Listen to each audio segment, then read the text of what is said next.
जय हिंद। मैं पुरुषोत्तम कुमार आप सभी के अपने YouTube चैनल यूथ सफलता एक्सप्रेस पर सभी लोगों का स्वागत करता हूं। आइए आज के इस वीडियो में हम लोग मैथ से संबंधित कुछ महत्वपूर्ण प्रश्नों पर विचार करेंगे। देखिए क्वेश्चन नंबर पहला क्या कहता है। देखिए संख्या दिया गया आपको, है ना। अब इस संख्या के वर्गमूल में, कहने का मतलब है जब इसका स्क्वायर रूट निकालेंगे तो स्क्वायर रूट जो इसका मान आएगा वो कितना अंक के रूप में होगा, ये पूछा गया है। कहता है इसके वर्गमूल में अंकों का संख्या। अब देखिए ऐसा प्रश्न आता है आपके एग्जाम में, तो क्या वर्गमूल आपको थोड़ी निकालना है। अब देखिए एग्जाम में कैसे बनाएंगे। तो जब भी इस तरह का प्रश्न है आपके साथ, तो आप जो संख्या का चर्चा किया गया है उस संख्या में देखिए कितना अंक है, अंक को काउंट करते हैं, है ना। देखिए तो ये हो गया आपका 1 2 3 4 5 6 7 8। कितना अंक है? 8। तो सबसे पहला काम क्या करना है, संख्या में अंक को काउंट किया जाएगा। अगर अंक काउंट करने के बाद अगर टोटल अंक सम संख्या के रूप में आया है तो डायरेक्ट आप दूसरे भाग लगा दीजिए, है ना। वर्गमूल में अंकों का संख्या निकल के आ जाएगा। लेकिन अगर अंक का संख्या विषम संख्या के रूप में आया है तो वैसे स्थिति में एक जोड़ कर दूसरे भाग देंगे। देखिए तो अभी अंक का संख्या है 8, हमने बोला अगर सम संख्या रहेगा तो डायरेक्ट दूसरे भाग लगा दीजिएगा। तो सम संख्या था 8 में दूसरे हमने भाग लगा दिया, कितना हो गया? 4। कहने का मतलब है कि इसका अगर वर्गमूल निकालेंगे तो इसमें अंकों का संख्या कितना हो जाएगा? 4। आपका उत्तर क्या हो जाएगा? Option number D. जो आपको बताया उस बात का ख्याल रखिएगा। अगर टोटल अंकों का संख्या सम संख्या के रूप में आया तब तो डायरेक्ट दूसरे भाग लगा दीजिए। लेकिन अगर टोटल अंकों का संख्या विषम संख्या के रूप में आया तो वैसे स्थिति में एक जोड़ कर दूसरे भाग लगाना है। अगर by the way chance total अंक 7 आता तो 7 जोड़ 1/2, है ना, तब उत्तर 4 होता। अगर टोटल अंक 9 आता तो 9 जोड़ 1/2, है ना। तो बस वही ध्यान रखना है, सम संख्या के रूप में तो डायरेक्ट दूसरे भाग लगा दीजिए। अगर विषम संख्या के रूप में टोटल अंक आया है तो एक जोड़ कर दूसरे भाग लगाएंगे, है ना। आइए अगला क्वेश्चन पर विचार कर लेते हैं। देखिए क्या कहता है। कहता है एक समकोण त्रिभुज का बात, देखिए राइट एंगल ट्रायंगल का बात किया गया। अब यहाँ पर समझिए बात को। अब यहाँ पर जो यहाँ चर्चा किया गया आपके साथ एक समकोण त्रिभुज का किया गया। अब इसमें हमसे कहता क्या है, कहता है कि त्रिभुज एबीसी की एक भुजा बीसी पर एक बिंदु डी है ना, चुना गया, जिसमें ए बी त्रिभुज का कर्ण है। देखिए बात समझिए, इस त्रिभुज का ए बी जो है कर्ण है ना, तो यह हो गया आपका ए बी, क्या हो गया आपका सी, है ना। अब देखिए ना, तो बीसी पर एक बिंदु डी है। देखिए यहाँ पर मान लिया गया बीसी पर एक बिंदु डी हो गया, है ना। अब देखिए इसको आप मिला लीजिए, है ना। अब हमसे कहता क्या है, निम्नलिखित में से कौन सा कथन सही, यानी 4 ऑप्शन दिया गया इसके बाद, और ये चारों ऑप्शन हमको जांच करना है कि कौन सा जो है सत्य है। अब देखिए बात समझिएगा। अगर हम बात करें त्रिभुज ACD का और हम बात करें त्रिभुज ABC का तो दोनों राइट एंगल ट्रायंगल हो, क्योंकि दोनों में कौन सी है। अब देखिए ना, तो दोनों में जब बात कीजिएगा तो देखिए दोनों में क्या कांस्टेंट है, दोनों में आपका जो लंब है ना, दोनों त्रिभुज के लिए ACD का भी बात कीजिएगा तो उसमें भी लंब का काम AC कर रहा है, और जबकि ABC का बात कीजिएगा तो उसमें भी लंब का काम AC कर रहा है। तो ऐसा करते हैं, दोनों स्थिति में लंब का ही मान निकाल लेते हैं। तो कैसे निकालें? कर्ण स्क्वायर माइनस में आधार स्क्वायर। तो एक बार आप बड़ा वाला त्रिभुज के लिए निकाल के देखिए, AC स्क्वायर, है ना। तो बड़ा वाला त्रिभुज के लिए निकाल के देखिएगा तो क्या हो जाएगा आपका AB स्क्वायर, है ना। अब माइनस में क्या हो जाएगा आपका, यह हो जाएगा आपका BC square. AB square minus में BC स्क्वायर। ये मान किसका निकाल रहे हैं? AC स्क्वायर का निकाले, बड़ा वाला त्रिभुज के लिए। अब एक बार फिर AC स्क्वायर छोटा वाला त्रिभुज के लिए, तो दोनों तो AC स्क्वायर का ही मान होगा, अब बराबर हो जाएगा। अब छोटा वाला त्रिभुज के लिए AC स्क्वायर का मान निकाले, देखिए तो इसमें हो जाएगा आपका AD स्क्वायर माइनस में CD स्क्वायर, है ना। यह हो जाएगा आपका AD स्क्वायर, है ना, और माइनस में क्या हो जाएगा आपका, यह हो जाएगा आपका CD स्क्वायर। देखिए माइनस वाला माइनस को इधर ले लाइए तो ये हो जाएगा आपका AB स्क्वायर, है ना। अब प्लस में CD स्क्वायर, है ना, बराबर में यह हो जाएगा आपका AD स्क्वायर, है ना। अब प्लस में क्या हो गया आपका BC स्क्वायर। अब देखिए ना, ऑप्शन देखें कौन सा ऑप्शन में यह चीज दिया गया है। तो आप देखिए ना, ऑप्शन नंबर ए में यही चीज दिया गया है, AB स्क्वायर प्लस में CD स्क्वायर बराबर AD square plus BC square. तो यही आपका आया कंक्लूजन, है ना। तो आपका उत्तर हो जाएगा ऑप्शन नंबर ए, है ना।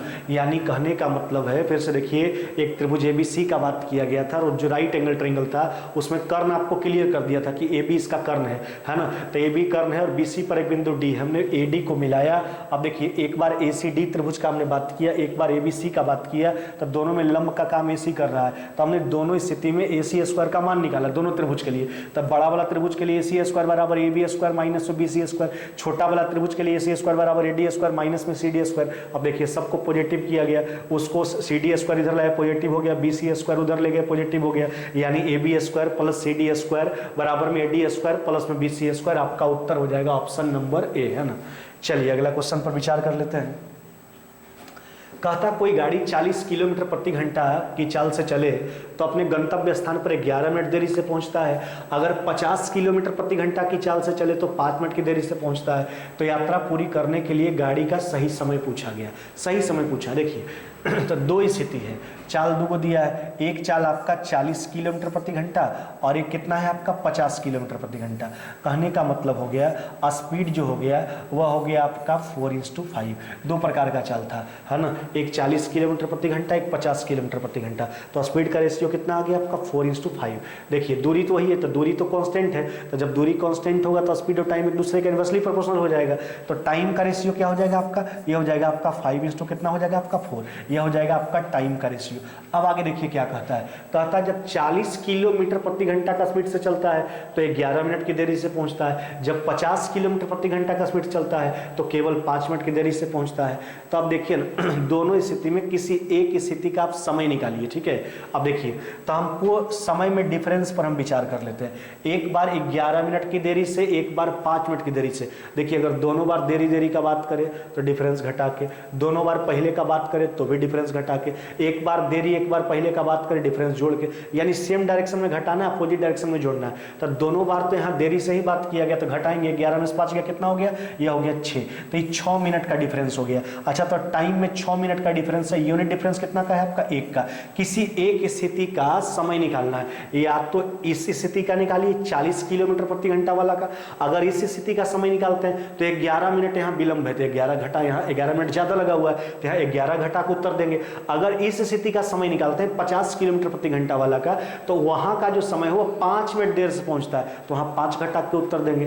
तो इस स्थिति का समय निकालते हैं तो हो जाएगा 6 गुना कितना 5। देखिए तो इस स्थिति में समय 11 मिनट ज्यादा लगता है, तो हमसे तो सही समय पूछा है तो 11 मिनट घटाना पड़ेगा, तो 30 में से 11 चला जाएगा, कितना हो जाएगा 19 मिनट। यही पूछा गया था गंतव्य पर पहुंचने का जो है सही समय क्या होगा। अतः गंतव्य पर पहुंचने का सही समय क्या हो जाएगा आपका 19 मिनट हो जाएगा।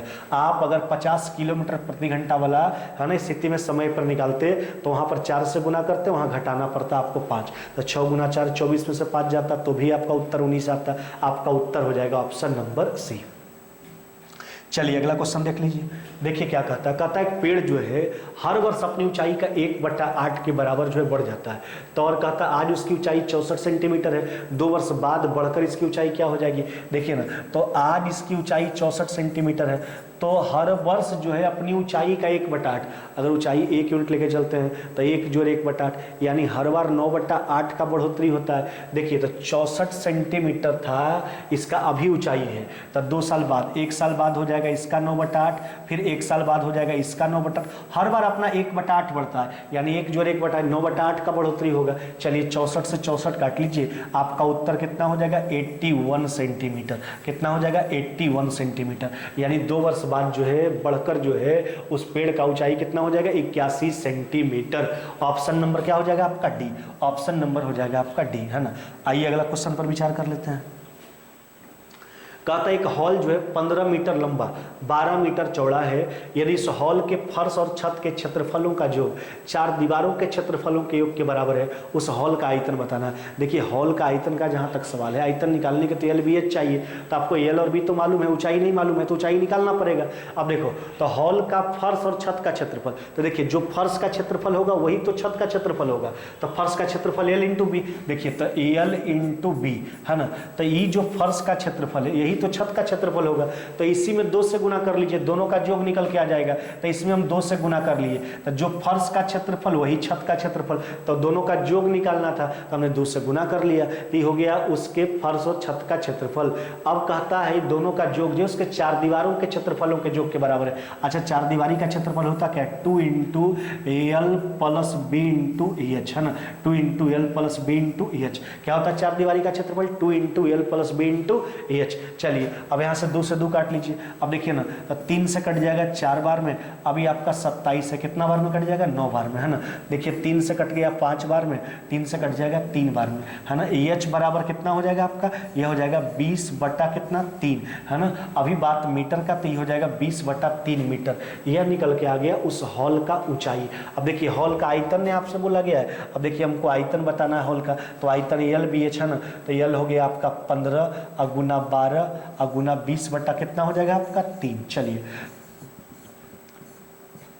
3 से काट लीजिए ना, कितना बार में कट जाएगा आपका 4 बार में। तो 15 चौके 60 गुना 20 कितना हो जाएगा आपका, तो हो जाएगा आपका 1200 मीटर क्यूब। कितना हो जाएगा 1200 मीटर क्यूब। ऑप्शन नंबर क्या हो जाएगा आपका सी, है ना। हमने क्या किया, पहले ऊंचाई निकाल लिया, उसके बाद हॉल का आयतन आपको चाहिए। आयतन एल बी एच होता है, एल का मान 15, बी का मान 12, एच हो गया 20/3। आपका उत्तर हो जाएगा 1200 मीटर क्यूब, है ना। आइए अगला क्वेश्चन पर विचार कर लेते हैं। कहते हैं एक समलंबी प्रिज्म का आधार 173 वर्ग सेंटीमीटर क्षेत्रफल वाला एक समबाहु त्रिभुज है। उस प्रिज्म का आयतन 10,380 सेंटीमीटर क्यूब है।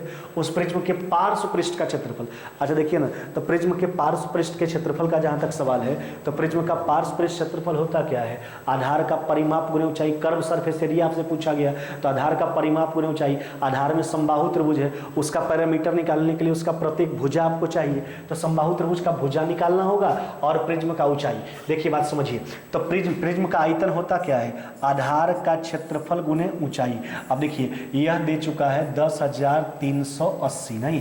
चलिए अब इसको काट लीजिए, कट जाएगा आपका 60 बार में, है ना। तो एच बराबर कितना हो जाएगा, ये हो जाएगा 60 सेंटीमीटर। ये हो गया प्रिज्म का ऊंचाई। अब हमको चाहिए जो आधार में समबाहु त्रिभुज है, उस समबाहु त्रिभुज का प्रत्येक भुजा चाहिए। देखिए ना, समबाहु त्रिभुज का क्षेत्रफल होता क्या है, √3/4 इंटू भुजा स्क्वायर, और ये कितना दे रखा 173। देखिए तो इसका मान 1.73 है ना, √3 का, अब बटा 4 इंटू ए स्क्वायर बराबर में कितना हो जाएगा 173। देखो ना 1.73 से 173 कट जाएगा 100 बार में, तो ए स्क्वायर बराबर 400, तो ए बराबर कितना हो जाएगा आपका 20। यह हो गया आपका 20 सेंटीमीटर। अब देखिए बात समझिए, तो हम प्रिज्म का ऊंचाई भी निकाल लिए और उसके आधार में जो समबाहु त्रिभुज स्थित था, उस समबाहु त्रिभुज का प्रत्येक भुजा भी निकाल लिया गया। अब हमसे कहता है एक्चुअली क्या है, कहता है कि उस प्रिज्म का जो है पार्श्व सतह का क्षेत्रफल, यानी बताना है कर्व सरफेस एरिया, है ना, कर्व सरफेस एरिया बताना है। पार्श्व पृष्ठ का क्षेत्रफल क्या होता है, आधार का परिमाप गुणे ऊंचाई। आधार में समबाहु त्रिभुज है, समबाहु त्रिभुज का पैरामीटर क्या हो जाएगा 3 गुणे भुजा। अब ऊंचाई से गुना कर लीजिए, देखिए 60 गुना 60 कितना हो जाएगा आपका, यह हो जाएगा 3600, है ना, 3600 सेंटीमीटर स्क्वायर। कितना हो जाएगा 3600 सेंटीमीटर स्क्वायर, 3600 सेंटीमीटर स्क्वायर। आपका उत्तर हो जाएगा ऑप्शन नंबर सी, है ना। आपका उत्तर क्या हो जाएगा, ऑप्शन नंबर सी। आइए अगला क्वेश्चन पर विचार कर लेते हैं। देखिए कहता है 4x माइनस में 3/x प्लस में 4y माइनस में 3/y प्लस में 4z माइनस में 3/z बराबर 0। तो 1/x जोड़ 1/y जोड़ 1/z का मान बताना। देखिए ना, भाग दीजिए बारी बारी से। इसमें x से भाग लगाओगे आप, तो क्या हो जाएगा आपका 4 बटा कितना x कट जाएगा, माइनस में 3 बटा कितना हो जाएगा आपका, है ना, सॉरी यह हो जाएगा आपका 4, है ना। ध्यान दीजिएगा फिर से एक बार। अब देखिए यहाँ पर जब हम यहाँ पर भाग लगाएंगे तो 4x माइनस में 3, तो दोनों में भाग लगाएंगे, एक बार x से भाग लगाइए तो एक बार हो जाएगा 4, अब माइनस में 3 बटा कितना हो जाएगा x, है ना। अब इसमें भाग लगाएंगे इस पार्ट में, तो 4y में 22 भाग लगाएंगे, 22, है ना, 4, और माइनस में हो जाएगा 3 बटा कितना 22। अब देखिए तो 4z में z से भाग लगाएगा तो हो जाएगा आपका 4, माइनस में 3/z बराबर में कितना हो जाएगा 0। अब देखिए ना, जहाँ तक 3/x 3/y 3/z का सवाल है, तीनों निगेटिव है, उधर जाके पॉजिटिव हो जाएगा, तो उधर भेजिए तो पॉजिटिव और 3 कॉमन कर लीजिए, तो हो जाएगा 1/x जोड़ 1/y जोड़ 1/z, है ना। अब बराबर में इधर देख लीजिए, तो 4 4 8 4 कितना हो जाएगा आपका 12। अब यहाँ से देखिए 3 से काट लीजिए, 3 से कट जाएगा 4 बार में। आपसे यही पूछा गया था कि 1/x जोड़ 1/y जोड़ 1/z का मान बताइए, यानी 1/x जोड़ 1/y जोड़ 1/z का मान कितना हो जाएगा 4। आपका उत्तर क्या हो जाएगा 4, ऑप्शन नंबर सी। कुछ नहीं किया हमने, एक बार x से भाग लगाइए दोनों में, तो ये हो जाएगा 4, आई माइनस में 3/x 22 से भाग लगाएंगे और 4 माइनस में 3/y z से भाग लगाएंगे, है ना। तो ये हो जाएगा आपका 4 माइनस में 3/z बराबर 0। सारा माइनस वाला मान को उधर लिए, 3 कॉमन किए, तो 3 कॉमन कीजिएगा तो उधर हो जाएगा 12, 3 से कट गया 4 बार में। आपका उत्तर हो जाएगा 4, ऑप्शन नंबर सी, है ना। आइए अगला क्वेश्चन पर विचार कर लेते हैं। कहता है कि व्यापारी को 450 रुपये में घड़ी बेचने पर 10% की हानि होती है, यदि 5% लाभ चाहता है तो घड़ी का विक्रय मूल्य। देखिए ना, सबसे पहली बात 450 में बेच रहे हैं, हमको हो गया 10% का हानि। व्यापारी यानी खुद अपने ऊपर लिख देखिए, तो कहता है 450 में व्यापारी बेचता है, उसको 10% का हानि होता है। इसका मतलब क्या है कि खरीदा गया होगा ज़्यादा में, बेच रहा कम में, वो, है ना। तो एक क्रय मूल्य निकाल लिए। अब चाहिए उसको 5% का लाभ, लाभ कमाना है तो ज़्यादा में बेचना होगा, यानी 105 बटा कितना हो जाएगा आपका 100। चलिए अब यहाँ से काट लीजिए, 90 से कट जाएगा 5 बार में, आपका उत्तर कितना हो जाएगा 525 रुपीज़, 525 रुपया। कितना हो जाएगा 525 रुपया। आपका उत्तर क्या हो जाएगा ऑप्शन नंबर बी, है ना, क्या हो जाएगा आपका ऑप्शन नंबर बी। आइए अगला क्वेश्चन देखते हैं। कहता ए जो है कार्य को 6 दिन में और बी जो है 9 दिन में समाप्त कर सकता है, दोनों का पर्सनल टाइम है। तथा यदि ए तथा बी अपनी कार्य क्षमता का 50% तथा 25% की दक्षता से कार्य करता है, तब दोनों मिलकर इस कार्य को कितना दिन में करेगा। अब देखिए यहाँ पर कंडीशन लगा दिया है, देखिए बात समझिए। ए जो है वह काम को करता है 6 दिन में, है ना, और बी जो है वह काम को 9 दिन में करता है। लेकिन कहता क्या है, कहता ए अगर अपनी पूरी कार्य क्षमता का 50% क्षमता से काम करे। अच्छा सोचिए 50% क्षमता से काम करने का मतलब क्षमता अपना घटा रहा है, आधा क्षमता से काम कर रहा है, तो क्षमता आधा घटाएगा तो समय तो दुगना लग जाएगा ना। तो उस स्थिति में ए उस काम को कितना दिन में कर पाएगा 12 दिन में। अब देखिए बी अपनी क्षमता की 25% क्षमता से काम करता है। 25% क्षमता होने का मतलब 1/4, तो क्षमता 1/4 कीजिएगा तो समय तो 4 गुना लग जाएगा, तो ये हो जाएगा 9 गुना 4 कितना हो जाएगा आपका 36। तो यह कंडीशन के बाद यानी ए का पर्सनल टाइम 6 था, बी का 9 था, लेकिन कहता ए अपनी क्षमता का 50% क्षमता से काम करे तो उसको समय लग जाएगा दुगना, और बी अपनी क्षमता का 25% क्षमता से काम करेगा तो उस काम को करने में इसको 36 दिन का समय लग जाएगा। अब दोनों मिलकर पूछा तो पूरे कार्य को एज्यूम कर लीजिए, हो जाएगा 36 दोनों का लॉस, हो जाएगा 3 यूनिट ही हो गया इसका, और इसके एक दिन का 1 यूनिट। दोनों मिलकर इस काम को कितना दिन में करेगा उस स्थिति में, तो दोनों के एक दिन का काम 4 यूनिट। आपका उत्तर कितना हो जाएगा 9 दिन, है ना। यानी अगर दोनों मिलकर अगर ए अपनी क्षमता का 50% क्षमता से काम करे और बी अपनी क्षमता के 25% क्षमता से कार्य करे और दोनों मिलकर कार्य करे, तब कार्य समाप्त होने में समय कितना लगेगा 9 दिन का समय लगेगा। आपका उत्तर क्या हो जाएगा ऑप्शन नंबर सी, है ना। आइए अगला क्वेश्चन पर विचार कर लेते हैं। कहता 45 लीटर के मिश्रण में दूध और पानी के बीच का रेशियो 4:1 है, इसमें कितना पानी मिला दिया जाए ताकि रेशियो 3:2 हो जाए। देखिए बात समझिए, एक्चुअली बात किसका, दूध और पानी का। अच्छा रेशियो कितना है 45 लीटर में 4 कितना 1। अब कहता है इसमें कितना पानी और मिला दिया जाए ताकि रेशियो कितना हो जाए 3:2। अच्छा देखिए ना, बात दूध और पानी का बाद में कहता क्या है कितना पानी और मिला दिया जाए, तो पानी मिलाने का बात किया तो दूध के मान में तो कोई परिवर्तन नहीं है, तो हम बात यही सी को पकड़ते हैं किसके मान में परिवर्तन नहीं हो रहा है। जिसके मान में परिवर्तन नहीं होगा उसके पहले वाला मात्रा उसके बाद वाला मात्रा को बराबर कर लेना है हमको। देखिए तो यहाँ पर परिवर्तन कितना पानी मिला दिया जाए, तो पानी मिला रहे हैं तो दूध के मान में तो परिवर्तन नहीं, तो दूध को बराबर करेंगे, इसको बराबर करना है तो यहाँ 3 से गुना कर लीजिए, यहाँ 4 से। अब देखिए अनुपात में एक साइड किए तो दूसरा तरफ भी करना पड़ेगा, अब यहाँ 4 से कर लीजिए तो दूध तो बराबर हो गया। पानी कितना बढ़ा ही सोचिए, तो पहले था 3 यूनिट अब हो गया 8, यानी कितना बढ़ा पानी 5 यूनिट। यही हमसे बताना है कि कितना पानी, यानी 5 यूनिट का पानी का मान बताना है। 5 यूनिट पानी मिला रहे हैं, 5 यूनिट का मान बताना है। देखिए तो आपके पास मिश्रण जो था वह 45 लीटर था, तो देखिए मिश्रण देखिए तो हो जाएगा आपका 12 और 3 कितना हो गया आपका 15, तो पहले वाला यूनिट कितना हो गया आपका 15, तो 15 यूनिट बराबर 45। पहले वाला मिश्रण था 15 यूनिट, 15 यूनिट बराबर 45, 1 यूनिट का मान निकाल लिया गया। कितना पानी मिला रहा है, तो 5 यूनिट पानी मिला रहा है। चलिए 15 से 3 बार में 5 3 कितना हो जाएगा आपका 15। यही बताना था कि कितना पानी मिला रहे हैं, तो पानी जो मिला रहे हैं वो 15 लीटर पानी है। ऑप्शन नंबर क्या हो जाएगा आपका ए, है ना। ऑप्शन नंबर क्या हो जाएगा आपका ए, है ना। ए नंबर आपका उत्तर हो जाएगा। चलिए अगला क्वेश्चन पर विचार कर लेते हैं। देखिए क्या कहता है, कहता यदि एक बहुभुज का बात किया गया है कि 4 कोण 130 डिग्री 120 डिग्री 100 डिग्री के हैं और शेष समान कोण 140 डिग्री के हैं, तो बहुभुज में भुजाओं का संख्या पूछा गया। अब देखिए ना, बहुभुज में भुजाओं का संख्या निकालना है, तो हम इस प्रश्न को बनाने के लिए क्या करेंगे, कोण का संख्या निकाल लेंगे, जितना कोण उतना भुजा।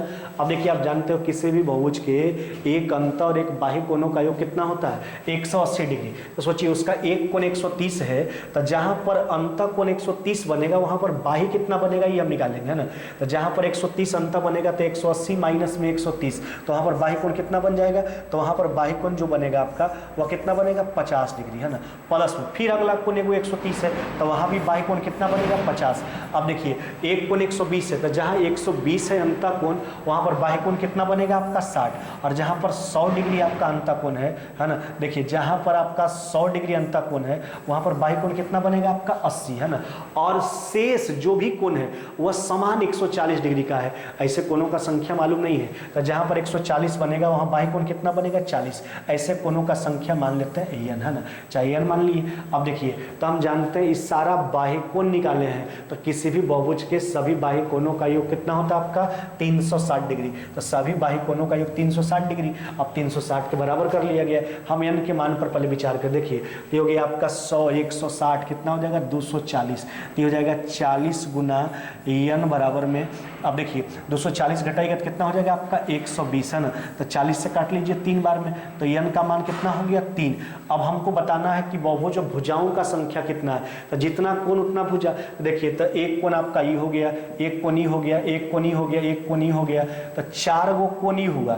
और इस 40 डिग्री वाला कितना कोण हो गया आपके पास, यह इस प्रकार का 3 कोण हो गया। तो देख लीजिए आपका उत्तर हो जाएगा 4 + 3 यानी कितना हो जाएगा 7। 7 गो कोण 7 गो भुजा। यही पूछा गया था आपसे कि उस बहुभुज में भुजाओं का संख्या बताइए, तो उस बहुभुज में भुजाओं का संख्या कितना हो जाएगा 7। हम क्या देखें कि एक अंत और एक बाह्य कोणों का योग कितना होता है 180। तो जहाँ पर अंत 130 बना वहाँ पर बाह्य कितना बनेगा 50, यहाँ पर भी 50। जहाँ अंत 120 बना हुआ बाह्य कोण कितना बनेगा 60, जहाँ अंत 100 बना हुआ बाह्य कोण कितना बनेगा 80, और जहाँ 140 बना वहाँ कितना बनेगा 40। ऐसे कोणों का संख्या नहीं मालूम था, हमने मान लिया n। तो देखिए 4 गो कोण 3 प्रकार का है, और इस प्रकार के कोणों का संख्या 3 आ गया। 4 + 3 बराबर में 7। हम किए क्या थे, सारे बाह्य कोण को निकाल लिए थे। किसी भी बहुभुज में सभी बाह्य कोणों का योग कितना होता है 360 डिग्री है ना। वहाँ से n का मान निकाल ले, 4 गो कोणी 3 गो कोणु, आपका उत्तर हो गया 7 गो कोण 7 गो भुजा। ऑप्शन नंबर क्या हो जाएगा आपका डी है ना। आज के वीडियो में बस इतना ही, मिलते हैं आगे नेक्स्ट वीडियो में।